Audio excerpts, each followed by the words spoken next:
Welcome to Wayne's Old Time Radio Page channel. I'm Wayne, your host. These programs are brought to you by support of our listeners. You can give your support at Patreon or PayPal, either one. There's clickable links in the description below.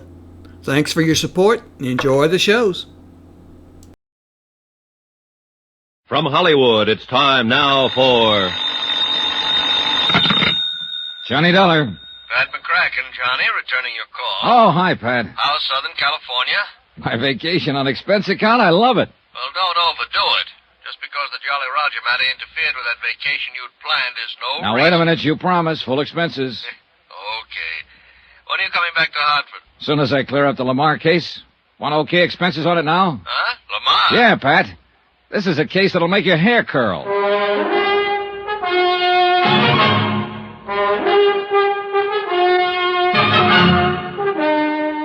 Tonight and every weekday night, Bob Bailey in the transcribed adventures of the man with the action-packed expense account, America's fabulous freelance insurance investigator. Yours truly, Johnny Dollar.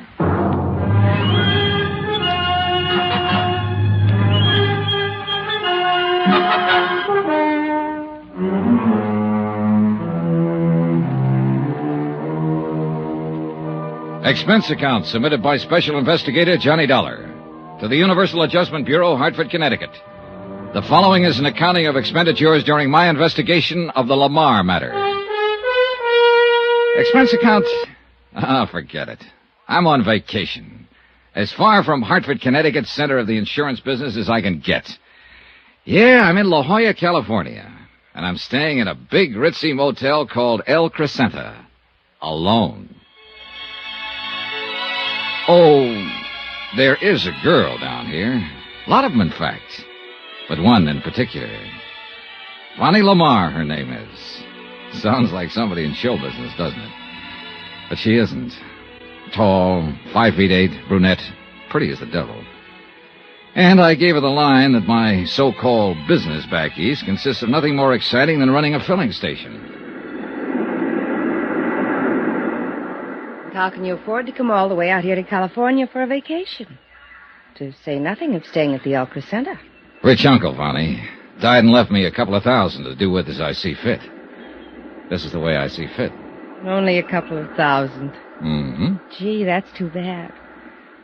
A couple of $100,000, I might really fall for you. Oh, Vonnie, how can you? Hmm? Here I thought these last 3 days and evenings with you were due solely to my overwhelming personal charms. Your charm has nothing to do with it. Kiss me again, anyhow. With Vonnie around, who needed a couple of $100,000? The gal was just about all anyone could ask for. And I don't mean for just a quick vacation time romance. I'd spotted her the minute I'd landed here at this hotel. More like a guest ranch by the seashore.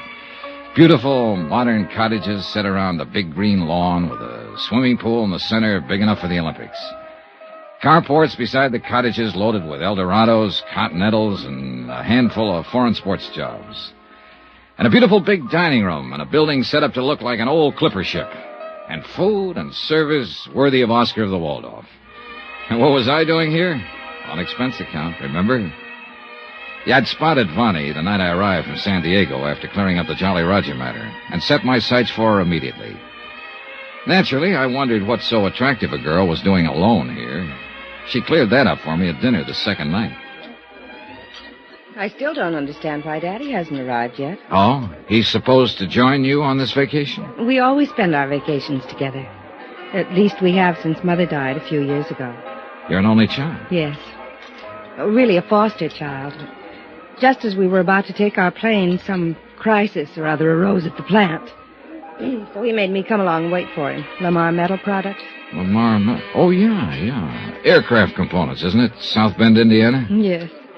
You know how crisis can arrive in a business like that. Sure, I imagine so. Government orders, and all that sort of thing. Yeah. Well, you'll probably hear from him before.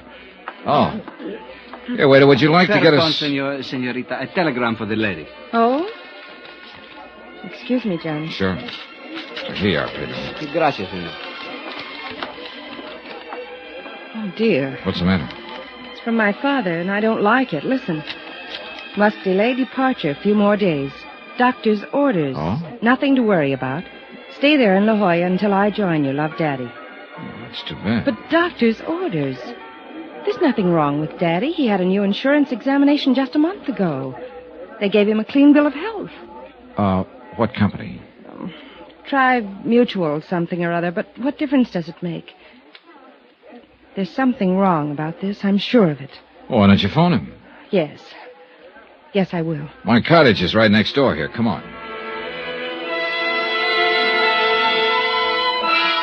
It was none of my business, but the name of Tri-Mutual rang an old familiar bell. Yeah, I'd handled a lot of cases for them. Anyway, she wasted no time in putting through a call to her father's private number in South Bend. Yes, operator? Thank you. I don't know why I didn't go to my own cottage to make this call. My pleasure. I guess I'm a bit upset by this wire. I don't blame you. There's nothing wrong with Daddy. There can't be. Well, maybe he just made the mistake of mixing too many oysters with too many martinis. Hello? Hello? Daddy, what's this telegram you sent me? Oh. Oh, I see. Oh, well, you had me scared for a few minutes. Oh, yes, fine. Mm-hmm. Yes, if you must know the truth, I have. Johnny Dollar. Uh-oh. Very. Careful, gal. Oh, he says he runs a filling station, but I don't believe him. I'll tell you all when you get here. And hurry, darling, please. All right, Daddy. Good night, dear. Oh, thank goodness. You don't know how close your guess was, Johnny. Oh? It was just a slight case of indigestion. Plus the fact he wanted another day at the plant. Well, good. Then let's go back to the dining room and see what kind of indigestion we can accumulate. Well,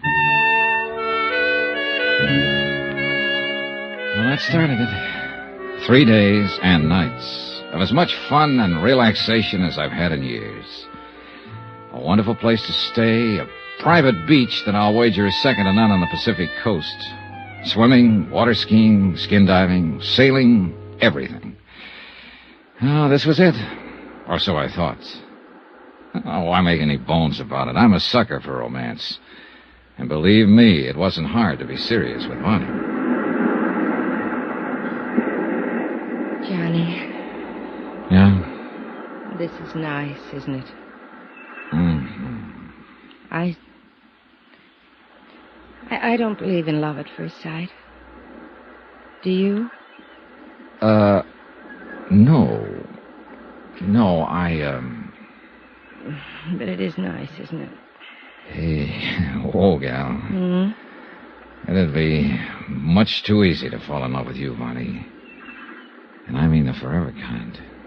Well, would that be so terrible? Well, you've got one big strike against you, you know. Johnny, what? Money. Money. You lose. Huh? I have nothing, except what my father gives me. You know, allowance and for clothes and things, and you know. So you see, I'm just as poor as you are. Only you aren't. Or you wouldn't be staying at a place like this. Another thing. You know absolutely everything about me. I know you don't make a living by running any old filling station. Johnny Dollar at the sign of the Flying Red Horse. Oh, stop it. Well, for all you know, I'm a gangster, a safecracker, a jewel thief.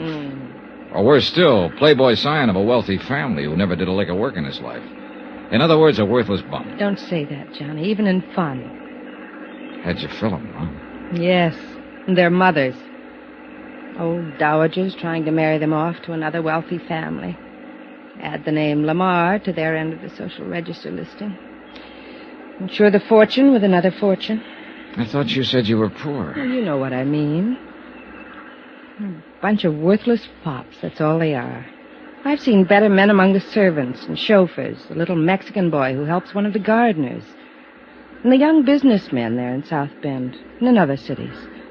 Maybe earning just enough to make ends meet, but men, ambitious, hard-working, willing to get somewhere on their own merit, and, well, you know what I mean. Mm-hmm. Why don't you marry one of them, Bonnie? It isn't as easy as that, Johnny. You know it. Maybe I was waiting for someone like you to... I still don't believe in love at first sight. Good. Let me snuggle again. Like before we started this horrible discussion. Sun's going down, though, honey. This little niche in the rocks is going to get cold. Yeah, look. Everybody else has left the beach. Come on, snuggle. I like it. Kiss me. And I thought I'd have to ask for it.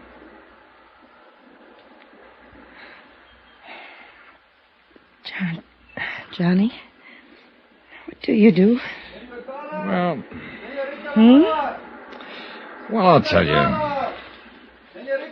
I live in Hartford, as I told you, and I'm really... Listen. He's calling you. Yeah, you too. Oh, the spoil sport. Well, maybe it's word from your dad. Here, up you come. Oh, I hope so. Come on, Johnny. Pedro! Pedro! Over here. Here we are. Here. What's up? Oh, senorita. Telegrams. Telegrams? The one for the senor was marked rush, so I rush. Good boy, Pedro. Here. No, I'll tip you when we get back to the motel. Stop by my cottage. Johnny, it's What's wrong, Bonnie? from our family doctor. I'm afraid... Here, you read it. Sure, I'll be glad to. Regret having to inform you your father died a few hours ago. Suggest you return to South Bend immediately. Oh, Johnny!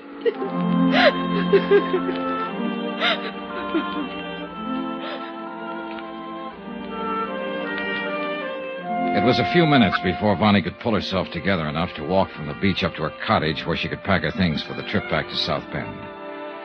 I told her I'd make the necessary plane reservations for her. But what I didn't tell her was the contents of the wire I'd received, the one marked Rush. It was from Pat McCracken at Universal Adjustment Bureau. A request to call him at his home in Hartford immediately. I put through the call. Hello, Pat McCracken. Well, Killjoy, what's on your mind? Johnny? That's right. Hey, you got my wire. Why else do you think I'm calling? I tried to get you long distance all day. Your motel didn't seem to know where you were. Well, that was my doing. They might have spoiled a beautiful romance. But what's on your mind? Johnny, you've got to cut your vacation short. Oh, no, you don't. And you've got to come back to Hartford right away. What? Now, listen, I'm yes, just... but plan to make a long stopover in South Bend, Indiana. South Bend? That's right. Oh, I get it. This is a gag. Or did you know I'd figured maybe on stopping over there anyhow? I don't know what you're talking about, but now listen. By a rare stroke of luck, we just got word of the death this morning of one of Tri-Mutual's bigger policyholders. How much? $1.5 million. Man named Thomas Rene Lamarr. Lamar? Pat? Now listen, Johnny. The circumstances lead us to think it may be murder.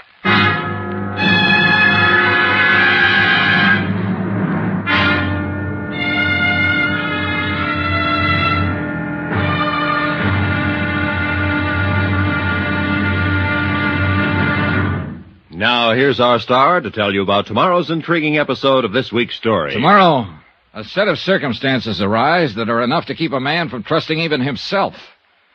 Join us, won't you? Yours truly, Johnny Dollar.